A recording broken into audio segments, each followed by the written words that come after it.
오늘 우리에게 주시는 살아있고 항상 있는 하나님의 말씀은 느헤미야 12장 1절로 26절입니다. 느헤미야 12장 1절로 26절 함께 읽도록 하겠습니다. 살델의 아들 스룹바벨과 예수아와 함께 돌아온 제사장들과 레위 사람들은 이러하니라.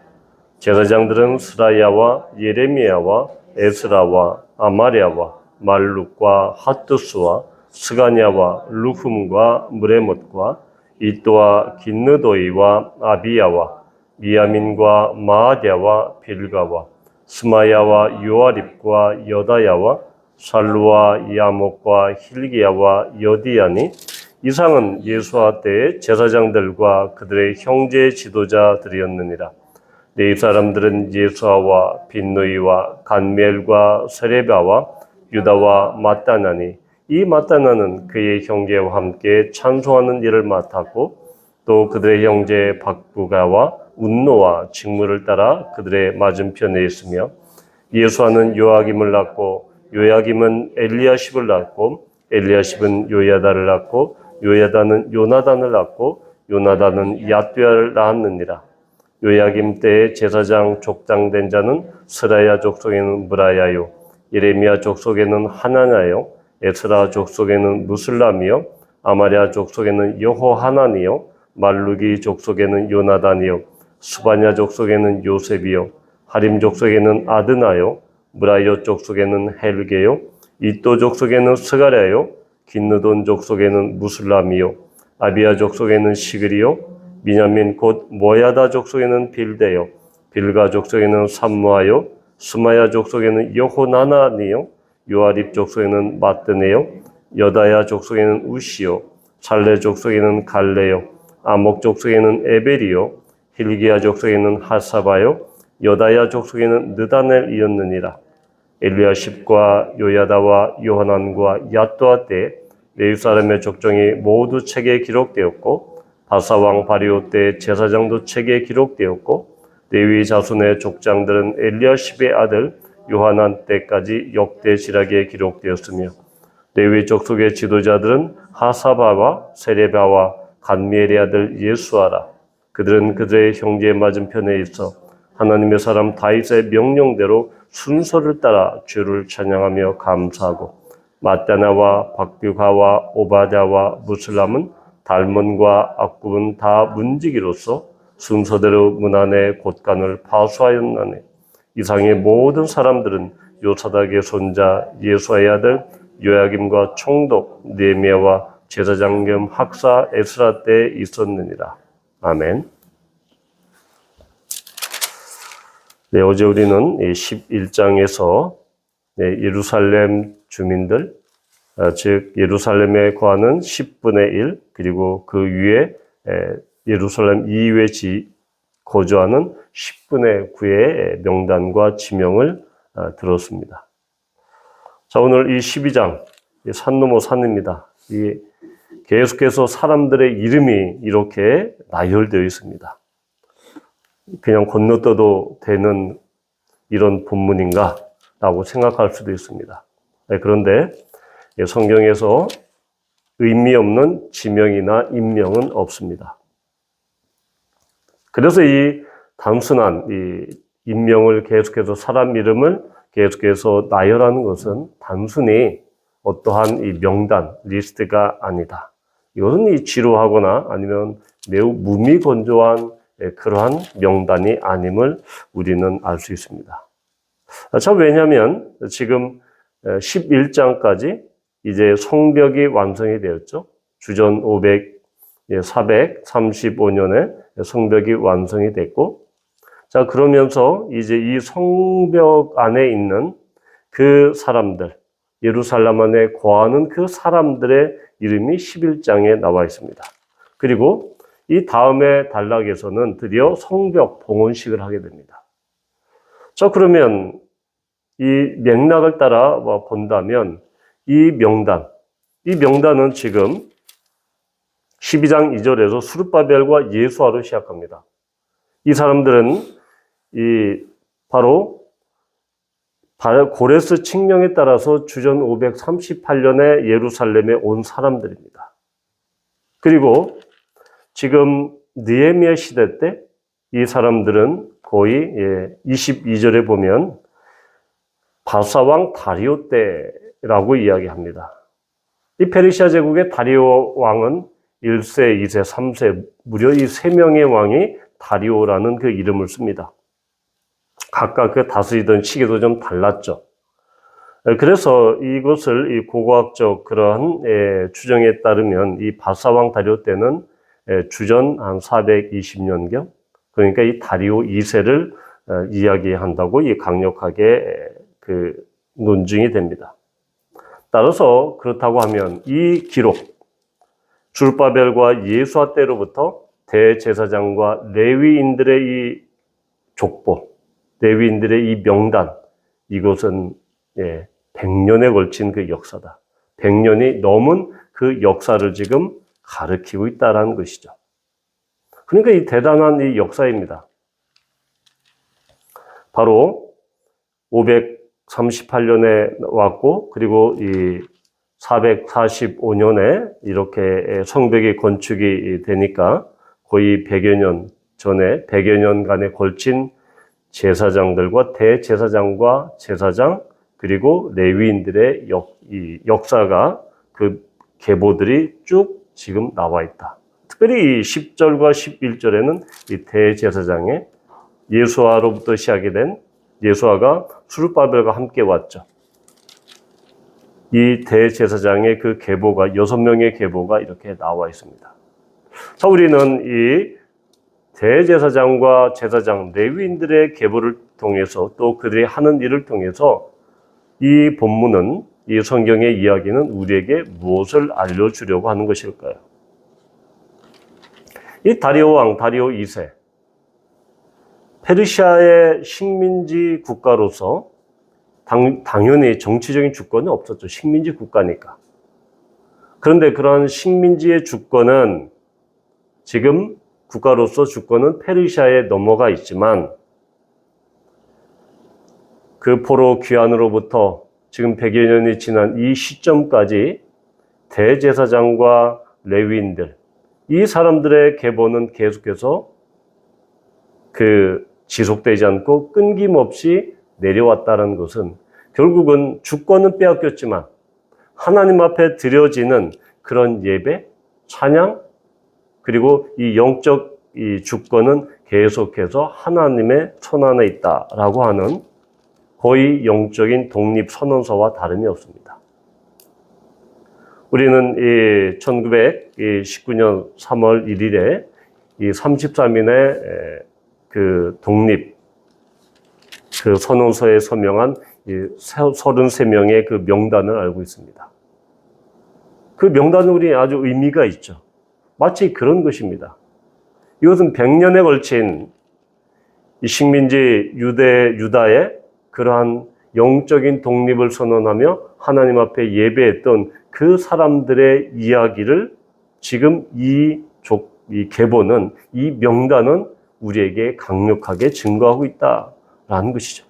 그런 점에서 이 명단은 대단히 의미가 있다. 우리에게 주는 메시지가 묵직하다라는 것입니다. 비록 나라는 빼앗겼지만, 그리고 포로에서 돌아왔지만 그들은 가진 것 없이 그 폐허에서 다시 성전을 짓고 성벽을 다시 쌓고, 그리고 예루살렘, 폐허가 된 예루살렘을 일구면서 하나님을 예배하는 일을 그들은 쉬지 않았다라는 것이 바로 그 증명서가 바로 이것입니다. 특별히 우리는 24절에 보면 이 다윗을 하나님의 사람이라고 이렇게 표현하고 있습니다. 이 하나님의 사람은 우리 신명기 33장 1절에 보면 누구한테 붙였습니까? 신명기 33장 1절에 보면 하나님의 사람 모세가 죽기 전에 이스라엘 자손을 위하여 축복함이 이러하니라. 모세에게 하나님의 사람이라는 그 칭호를 붙여주었죠. 대단히 영광스럽고 거룩한 이 호칭입니다. 그것을 지금 다윗에게 붙여졌죠. 그러면서 하나님의 사람 다윗, 지금 모세와 다윗을 거의 같은 동급에 놓고 있다. 같은 클래스에 놓고 있다라는 것입니다. 그러면서 하나님의 사람 다윗의 명령대로 순서를 따라 주를 찬양하며 감사하고, 그러니까 레위 지도자들이, 레위인들이 성전에서 그 찬양하며 성전 예배와 성전의 제사를 돕는 그 레위인들이 주를 찬양하며 감사를 하는데 순서를 따라서 이렇게 찬양을 했다. 그러니까 레위인들이 성전에서 섬길 때 그 순서, 어려운 용어로 이제 반차죠. 거기에 따라서 주를 찬양하며 감사하고 예배했는데, 자, 이 순서라는 이 말이 앞에 나와 있는 느헤미야가 성벽을 쌓을 때 바로 이 사마리아와 다른 이민족의 침입을 경계하면서 이 성벽에서 보초를 세우고, 그리고 이 일부는 보초를 세우고 일부는 성벽을 쌓는 일을 계속했다라는 그 기록을 우리는 알 수 있죠. 그때 바로 성벽을 보초하고 경계하고 그렇게 했던 그 초병, 그 경계, 이것이 바로 이 순서다. 똑같은 단어를 씁니다. 이 느헤미야의 의도를 알 수 있는, 이 성경의 의도를 알 수 있는 그런 단어입니다. 그 뜻은 바로 이런 것이죠. 이제 성전과 성벽이 완성됐고 그 성전 안에서 그 순서를 따라서, 반차를 따라서 그렇게 하나님을 예배하고 찬송하고 감사 기도하는 그 레위인들, 제사장들의 그 예배를 바로 성벽을 건축할 때 성벽 위에서 대적들과 외적들의 침입을 경계하고 그렇게 근무했던, 초병으로서 근무했던 그 사람들의 역할과 똑같은 그러한 동급에서 같은 의미에서 사용하고 있다는 것입니다. 그렇게 본다면 지금 이 성전에서 대제사장과 제사장과 레위 사람들이 하나님을 찬양하며 기도하며 제물을 드리고 예배하는, 하나님을 그 예배하는 행위가 결국은 성 위에서 칼을 들고 창을 들고 외적과 맞서 싸우는 그런 행위와 진배가 없다, 동일하다, 똑같다라는 것입니다. 바로 하나님 앞에 예배하는 그 행위, 제사하는 그것을 바로 영적인 그런 무력 시위, 대적과 사탄의 세력과 맞서 싸우는 그러한 대단히 중요하고 또한 하나님의 임재를 파수하며 지키는 그러한 행위와 다름없다라는 것을 이 이야기는 우리에게 강력하게 보여줍니다. 100년 동안 대제사장과 그리고 제사장과 레위 사람들은, 이 영적인 지도자들은 무너진 성전과 성벽 가운데서도 그것이 완성됨으로써 그 공간을 성전과 성벽이라는 하나님의 거룩한 도시, 거룩한 성이라는 예루살렘을 제사장과 레위 사람이라는 거룩한 사람으로 채워짐으로써 드디어 성벽 봉헌식을 하게 된다. 이 대단히 성경은 논리적입니다. 이 메시지는 성벽 봉헌식을 하는데 그냥 성벽이 다 됐으니까, 건축물이 다 이렇게 이제 완공됐으니까 그냥 거기에서 성벽 봉헌식을 드리는 것이 아니라 성전과 성벽이 봉헌되고 건축되고 난 뒤에 그 성벽 안에 사는 사람들, 그 사람들은 자격이 어떠해야 하는가? 그건 하나님 앞에 정말로 영적으로 무력시위를 하듯 영적으로 그 거룩한 공간을 지키는 거룩한 사람으로 채워져야 함을 이 명단은 우리에게 알려주는 것이죠.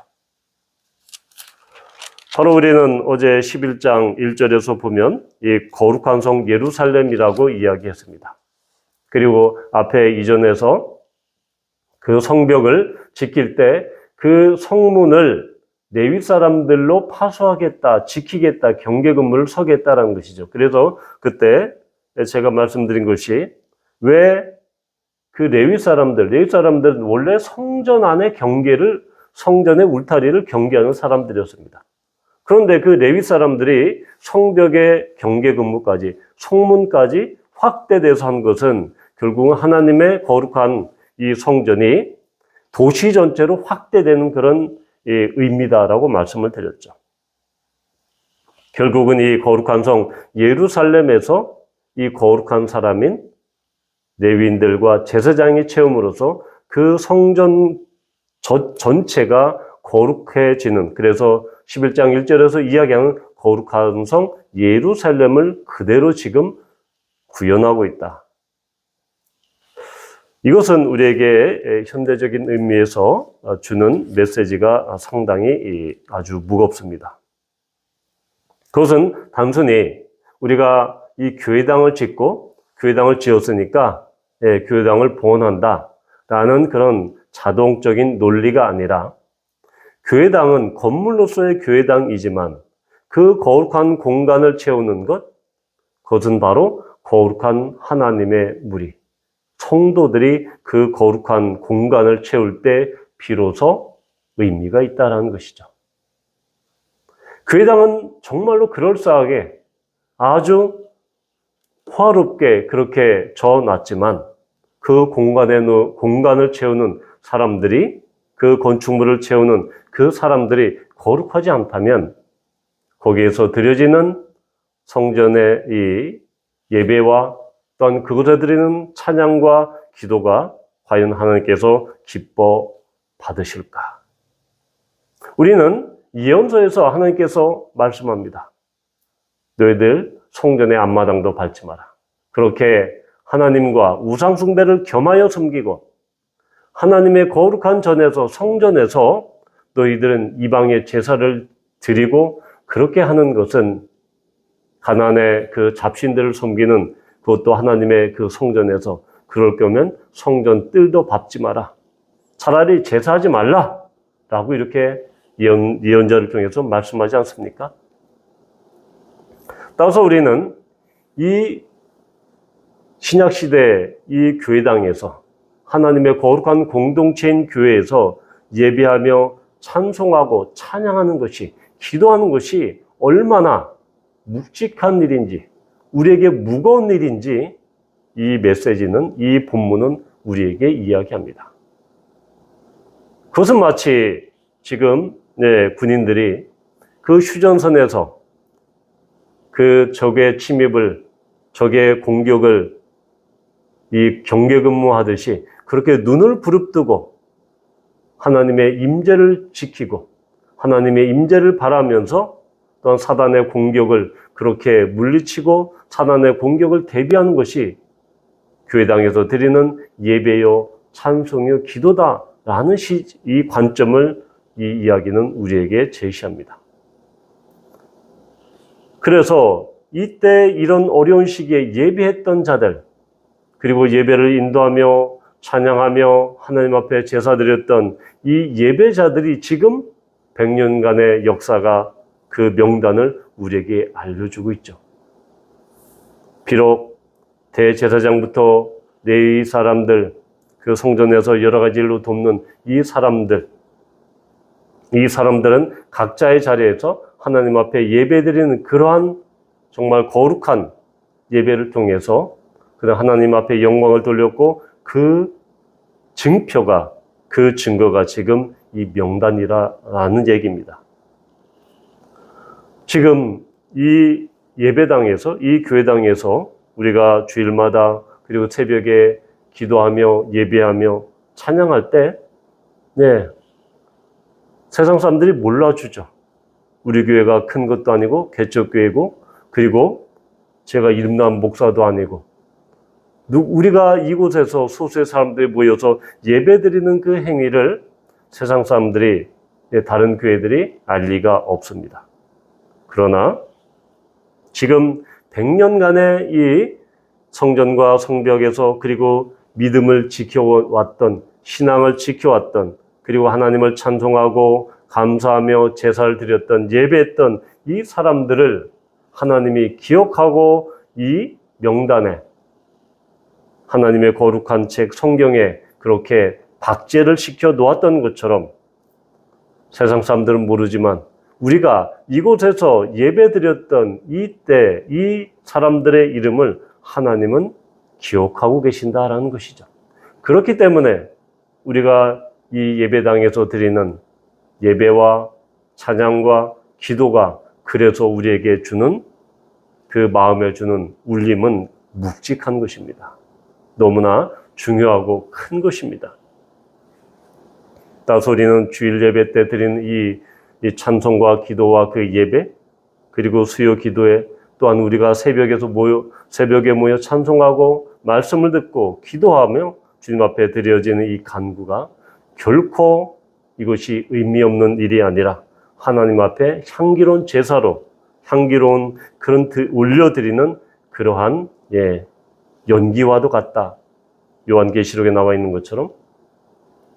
따라서 우리는 우리의 교회 공동체, 거룩한 교회 공동체에서 드리는 이 예배를 통해서 하나님 앞에 하나님을 기뻐하게 하는, 하나님을 기쁨으로 드리는 우리의 거룩한 예배, 또한 그런 사단과 악한 권세를 파하며 멸하는 그러한 하나님의 영광스러운 예배가 됨으로 말미암아 우리가 드렸던 이 예배와 찬송과 기도가 하나님 앞에 그 책에, 생명책에 기록되는 그런 영광이 있을 줄로 축원합니다.